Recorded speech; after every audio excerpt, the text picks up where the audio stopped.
nhasi rarimwe zuva.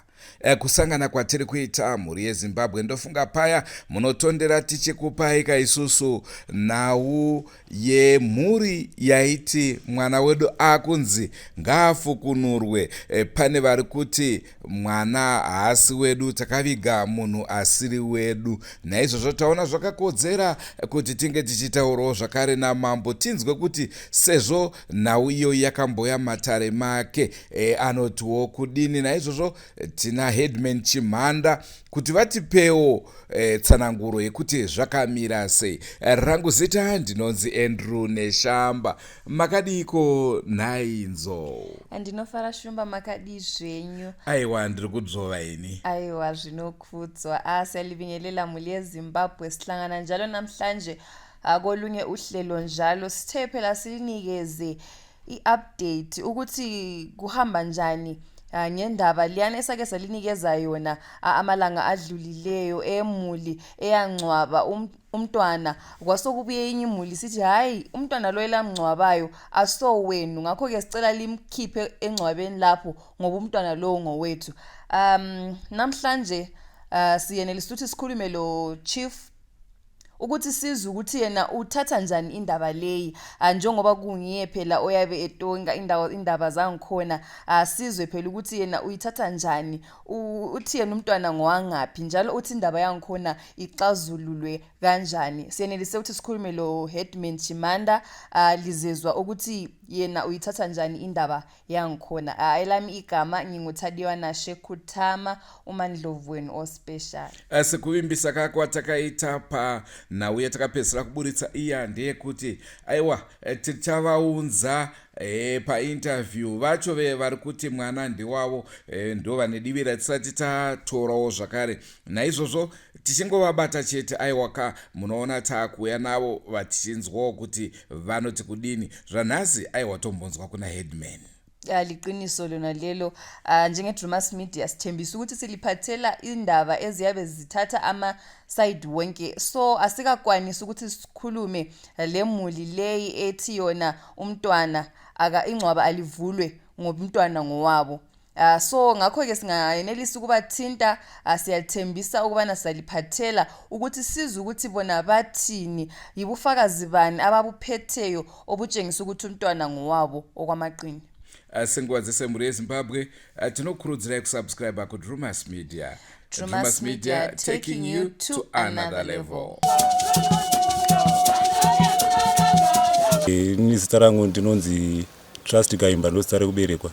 Ndiri HEADMAN Chimhanda, ndiri kuno kurushinga kumandarweni. Nhau yandikasangana nayo yakauya mudunhu mangu tichida kuedza kuigadzirisa. Inhau yemufi akanga afa. Pakazoitawo wamwe wakauya wemhuri yekwangandu wachiti munhu akaigwa kwamahachi anowa futi hama yawo. Saka mukutaura kwatikaita nyaya iyi tawashidza mudare. Takaimboedza kuvaonesa kuti koimi madi kuti mumbofamba tinyatse kuona umbowo hwekuti hama iyi ingava yani nemaprofitawo mamwe kana mang'anga dzinokwanisa kushopera dzichida kuedza kubatsira.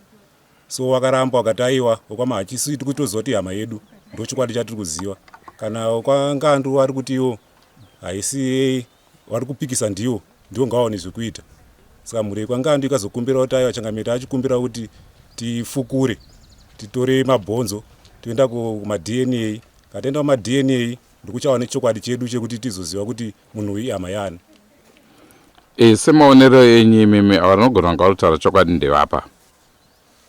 Pakutaura chokwadi handinganyatsi kuona kuti vakutaura chokwadi ndewapi, asi sekutaura kwavari kuita sekuti ivava kuti isusu hama yedu tikagara nayo tikazomboichengeta takairapisa mwana wedu plus anga ane mbonje dzanga anadzo pagumbo kukura kwaita kwese taimuziva.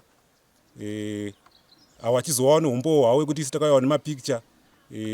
Tikaudzwawo neumwe munhu wakadzidza naye achiti isusu uyu munhu uyu wamuri kutsvaga akatoigwa kumandarweni, ende umbowo tinahwo uzere mapicture tinayo, kana kutaura kwari kuita iye tinayo plus zita rehama yedu tinaro. Saka isu hatikwanise kuti tingajaje kuti hama yeuyu ndeipi chaichai kuti tingati imi ndio hama yenyu kana kuti noti vanhu vari kupikisana. Saka vanhu kana vachipikisana final kana vazoenda kuma-DNA ndokwati tinokwanisa kuzoti tibatsirikewo tiwane umbo uzere. Apa zvichireva kuti vese vane hama dzakafanana uyezve vese vaive nehama dzinorwara nepfungwa. Sekutaura kwavo kwamahachi vanoti hama yedu yakaenda kuHarare taenda koirapisa ikazotiza haina zokwanisa kuramba ikabva yatiza. Saka mukuitsvaga kwatikaita tikaishaya kwemakore 18 avo vari kuti isu tine hama yedu yatikaita se yatikashaya futi ichirwara nepfungwa. Saka kwamahachi vari kuti patikangoona uyu hama yedu iyi nekuti toiziva tikabva tangoti ndo hama yedu, avo vari kuti imi mukazotakura sei hama isiri yenyu, asi wese wani wakutsvaga munhu aita se aita njeri. Saka kusaziva ndekwekuti avo vari kuti mapikicha tinayo, avo vari kuti aiwa hembe yedu toiziva, asi hapana chari kunyatsa umbo chaiwo kunyatsa kuziva kuti ihama yani, asi hatina kwatingakwanisa kuteedzera kuti aiwa vanhu vakutaura chokwada. Manzwa zvataurwa naHeadman Chimhanda, tonga itinzwe munotiwo kudini? Sekunzwa kwamaita mhuri yeZimbabwe HEADMAN vachitaura, sokukini lina valalele emakhaya ukuthi lisitshele ukuthi lina liyibona njani indaba leyi, lithi umntwana ngowayiphi imuli njalo livumelana lakho yini ukuthi ingcwaba livulwe.